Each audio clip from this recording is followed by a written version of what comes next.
Assalamualaikum warahmatullahi wabarakatuh. Nah, sahabat Kartika Podcast, kali ini saya bangga banget. Kenapa? Karena di hadapan saya telah hadir seorang ibu, wanita yang hebat dan juga inspiratif. Beliau adalah Brigjen TNI Dr. Teti Melina Lubis, SHMH.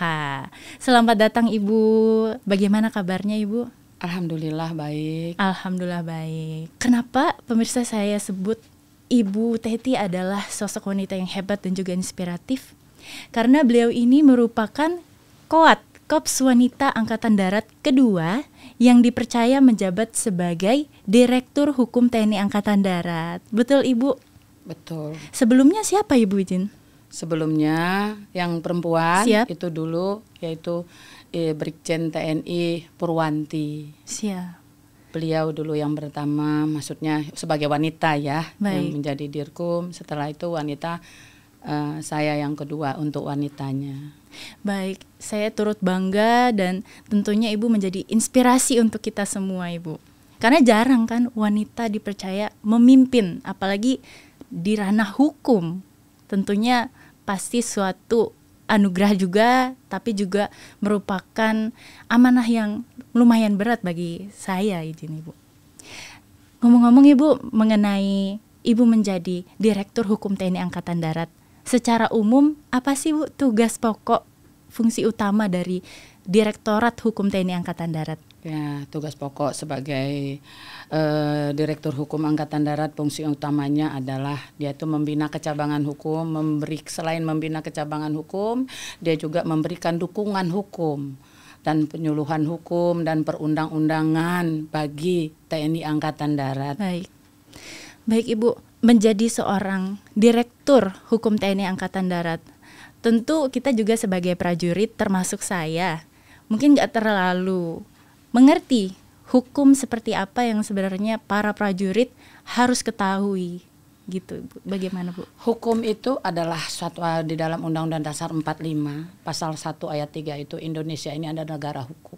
Tidak hanya prajurit, seluruh Indonesia ini harus taat hukum. Betul. Karena Undang-Undang Dasar 45 itu landasan konstitusional kita yang harus kita menjadi pedoman kita, dan di situ disebutkan pasal 1 ayat 3 Indonesia adalah negara hukum.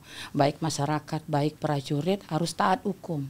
Baik, betul. Karena itu merupakan suatu kewajiban dari bangsa Indonesia.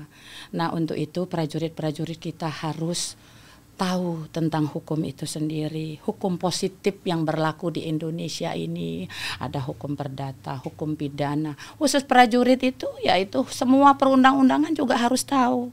Betul. Dalam hal ini untuk dalam menjalankan tugasnya sesuai dengan pasal 7 Undang-Undang 34 tahun 2004.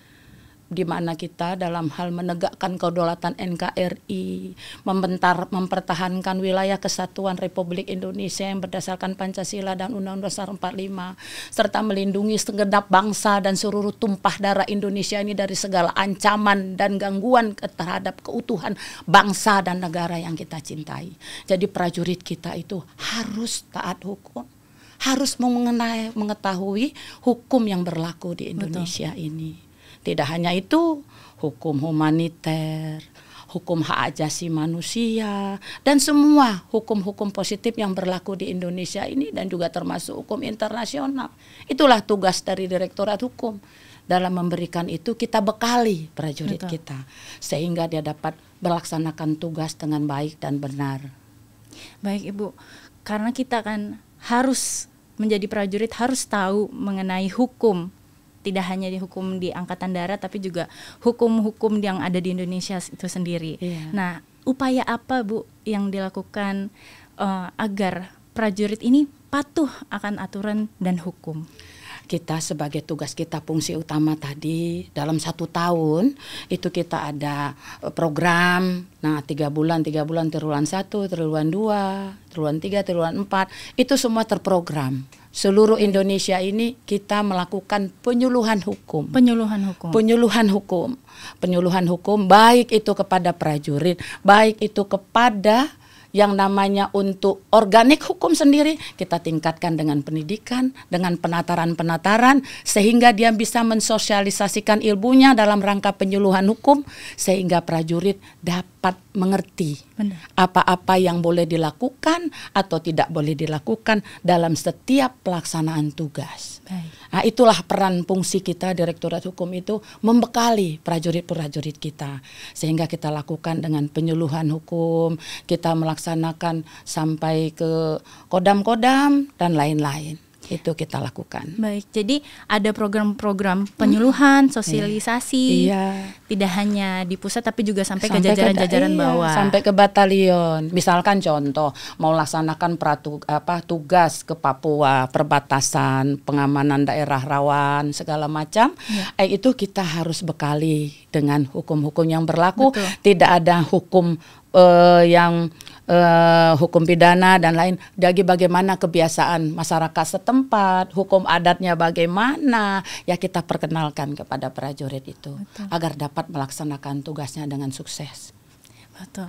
Nah, kalau tadi kan Ibu menjelaskan ada sosialisasi dari sampai ke jajaran-jajaran bawah. Nah, kalau terkhusus pembinaan khusus yang dilakukan kepada personel jajaran Ditkumat itu sendiri seperti apa? Ya, peningkatan melalui pendidikan di kecabangannya masing-masing. Nah, kayak kita di Ditkum ada penataran. Kita sampaikan penataran dalam bentuk penataran, dalam bentuk pendidikan. Bagaimana, misalkan contoh pendidikan dikbati dalam hal kecabangan hukum apa saja.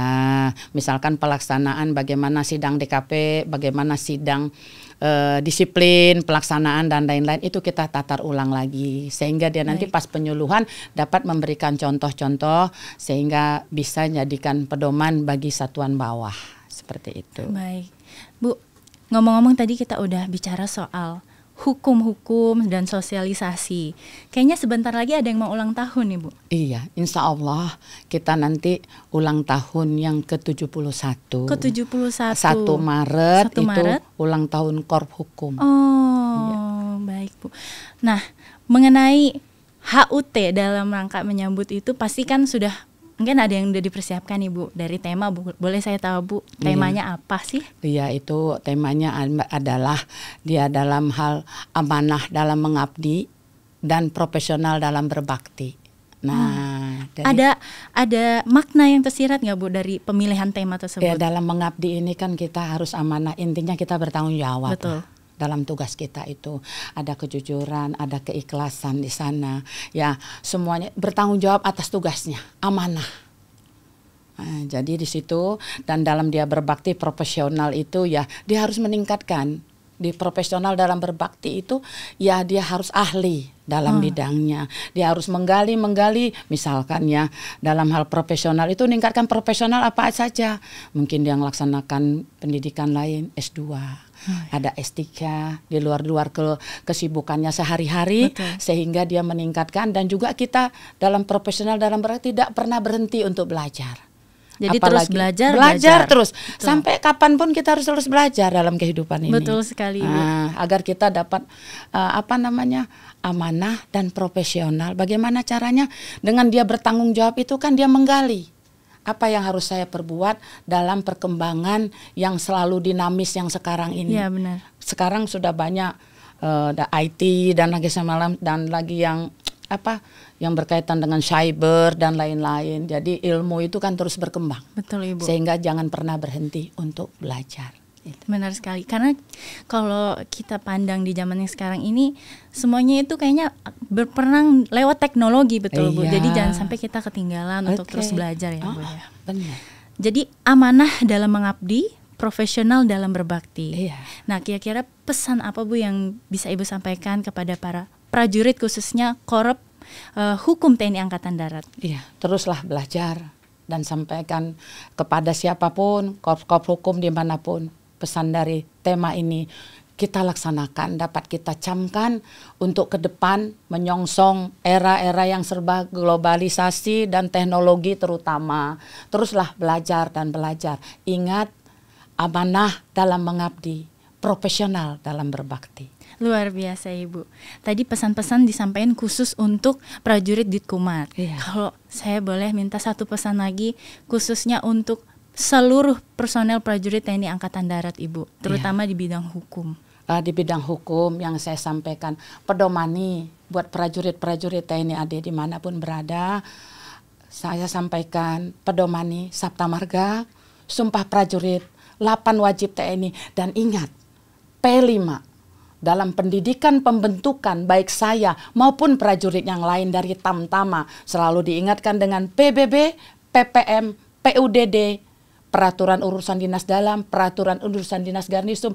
Terakhir, yang kelima adalah peraturan disiplin tentara. Camkan itu dengan baik, laksanakan dengan baik. Insya Allah kita semua dapat sukses dalam melaksanakan setiap pelaksanaan tugas. Terima kasih, selamat bertugas.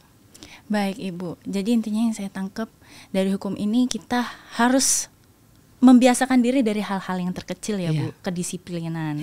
Kedisiplinan adalah kehormatan dan kehormatan adalah segala-galanya. Baik Ibu, terima kasih atas perbincangan hari ini. Saya bangga. Satu lagi, patuhi hukum. Betul. Nah, hukum tidak hanya tadi Sabta Marga, Sumpah Prajurit, 8 wajib TNI sama P5, tetapi juga ingat pesan Ibu, Indonesia negara hukum. Pasal 1 ayat 3 Undang-Undang Dasar 1945. Tetap semangat. Tetap semangat Ibu. Luar biasa Ibu, terima kasih saya ucapkan sekali lagi atas perbincangan hari ini yang membuat saya bangga, karena kita sama-sama bukan mawar penghias taman tetapi melati pagar bangsa Ibu. Tidak lapu oleh hujan. Betul. Dan tidak lekang oleh panas. Benar Ibu, saya bangga dan terima kasih Ibu atas waktunya. Mungkin satu kata terakhir Ibu, kita bisa lihat di kamera utama. Beli sate di warung Pak Yayat, TNI AD di hati rakyat.